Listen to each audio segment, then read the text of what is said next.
A big thank you to the Fred Talk team for hosting such a wonderful event highlighting the world cities of tomorrow. We are honored to speak today about our city, Tetetai, and how it is the epitome of what Fred stands for. Futuristic, reimagined, engineered, and designed. Tetetai is honored to be the 2167 Mercer's Best City to Live in. Located along the Ciliwung River and bordering the Java Sea lies Tetetai, the capital of Indonesia and home to a diverse population of 39 million people. After the Eurasian-Australian plate collision of 2060, the city formerly known as Jakarta was left with damaged infrastructure. Citizens took this as an opportunity to rebuild from a densely populated, highly polluted city into the beautiful metropolis you see today. Jakarta was renamed to Tetetai, meaning lotus in Indonesian, symbolizing rebirth. I'm Miss Bile. As a computer engineer that worked closely with Mr. Ahmed, a bioengineer, and Mr. Ware, an urban planner, we helped to reinvent Tetetai's old crumbling infrastructure into a layout of public spaces that is the perfect balance between city services and green space.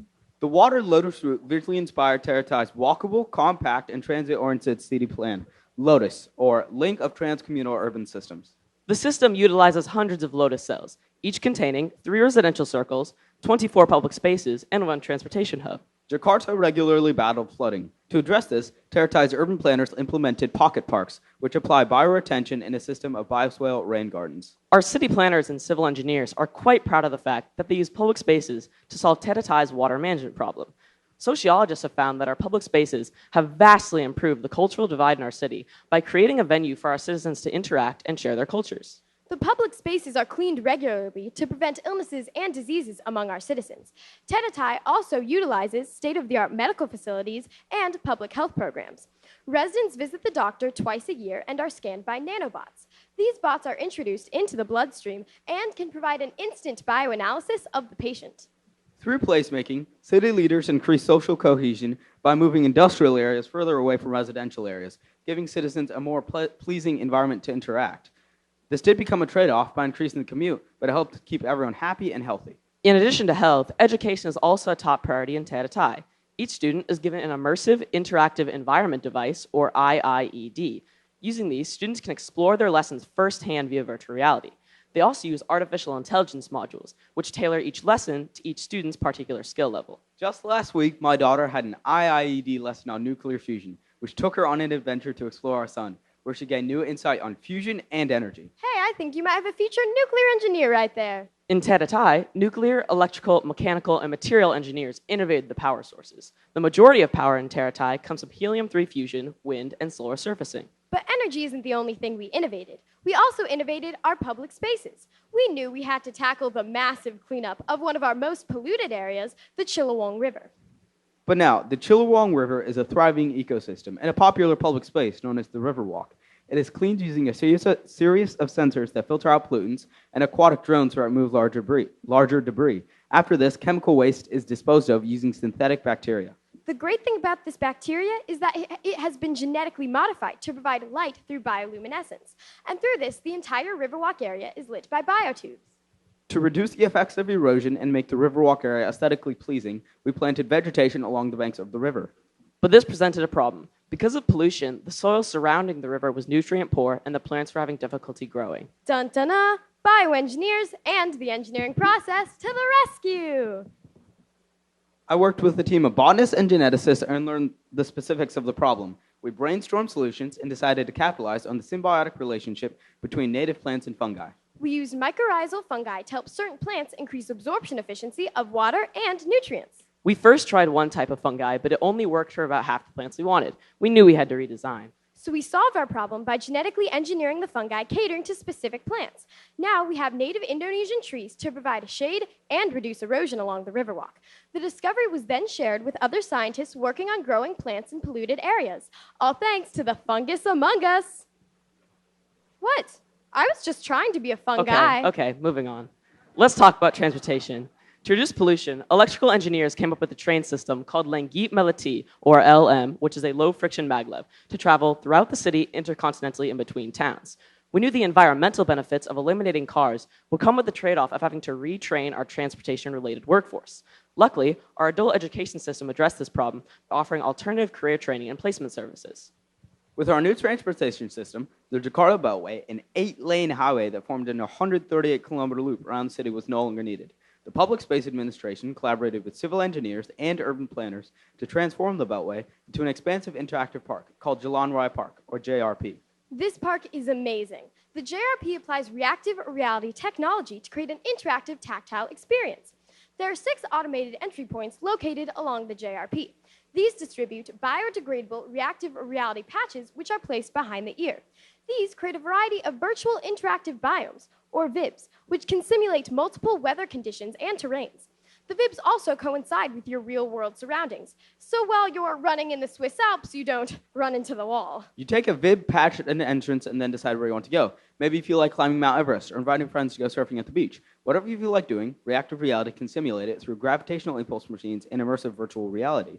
The VIBs are also accessible to all citizens of Teratai, including those with disabilities.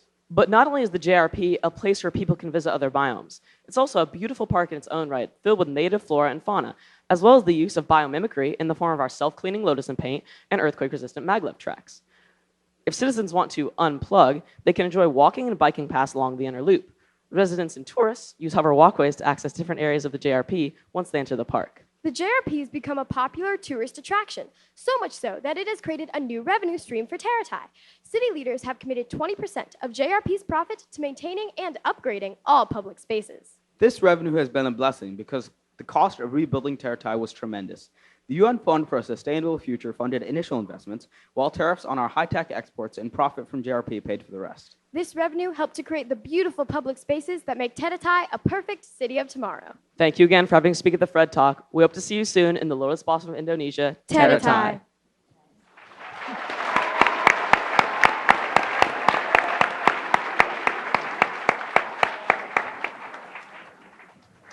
Thank you very much. It's a really good presentation.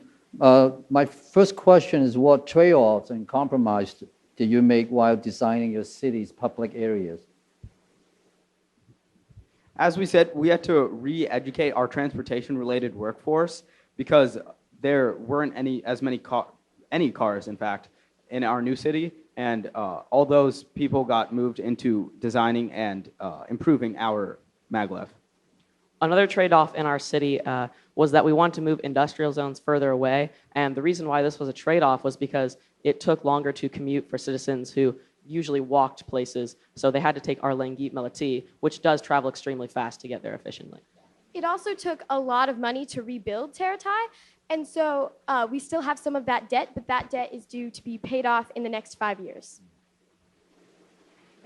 Share with us how many members are on your team and how did your vision evolve? There are 29 members on our team, and to organize this team, we created a Team structure. A team structure, per se. So we had a principal in charge, and then we had 2 principals, and then we broke up into sub-teams for the essay, the SimCity, and the model. And these sub-teams had people placed in it that were based on their strengths so that we could really get done everything we wanted well. We also used a Gantt chart to help keep everyone organized and on schedule. Right. And how did your vision change from what you had originally envisioned until you got to this project? Well, the way we started originally, starting with 2 essays basically that were competing since we had so many great writers on our team. And so when we had to basically mesh them together, that changed and created new ideas for our city. And we had weekly briefing meetings for the team to make sure that everybody knew what was happening. And sometimes if one sub-team was kind of falling behind, we would reorganize people to make sure that they got back on track. Also, with the Gantt chart, we were able to move some deadlines closer to when we actually had them finished because we were working so efficiently that we're finishing things before they were due. So with such a huge city, give us an example of how you address safety as part of your design.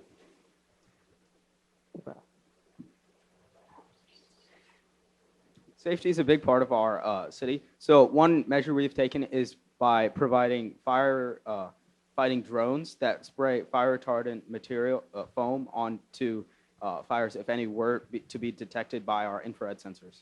And in each Lotus cell, they're evenly distributed throughout the cell, hospitals, and police and fire stations. We also make sure that every building in our city is LEED Platinum certified to make sure that it is both sustainable and safe for our citizens. You mentioned that every 6 months there's mandatory health screenings for the citizens. Did y'all talk about possible privacy and ethical issues? Yeah, we did take that into consideration, but usually citizens are extremely open to these health checkups because they provide such a good analysis of their health, and also they are kept private to them, their doctor, and their parents. And patients in Tetetai do have an opt-out option so that if they aren't comfortable by being scanned, they can opt out for their personal safety, although we do highly recommend it because of its advancements. Yes, we make sure that privacy is our #1 priority for them. We want to make sure that they feel safe in our city. You showed us a bike path as a part of the network. I know that in Indonesia they use a lot of scooters. How are you going to handle the scooter system? Are they going to be totally out of the design? You basically use public transportation? A lot of what, sorry? Scooters, like scooters, yeah. Well, yes, scooters could also go on the bike paths as well, as they do go into the same category as that. We also have a tinier dedicated part of the bike lane for scooters in case citizens want to ride those instead. Yes, we want to make sure that they got to choose what kind of transportation method that they wanted to choose. So we do have extra lanes on some of our streets for scooters. Throughout this process, was there anything really interesting that you learned about engineering? I learned that engineers are so willing to redesign a solution so many times to create the best outcome and for the citizens. I think something that I learned is that there's so many different solutions to the same problem, so you can really creatively solve so many problems in the real world. I learned that in engineering, there still is a lot of art involved in your work rather than just the math and science we hear about. Thank you so much.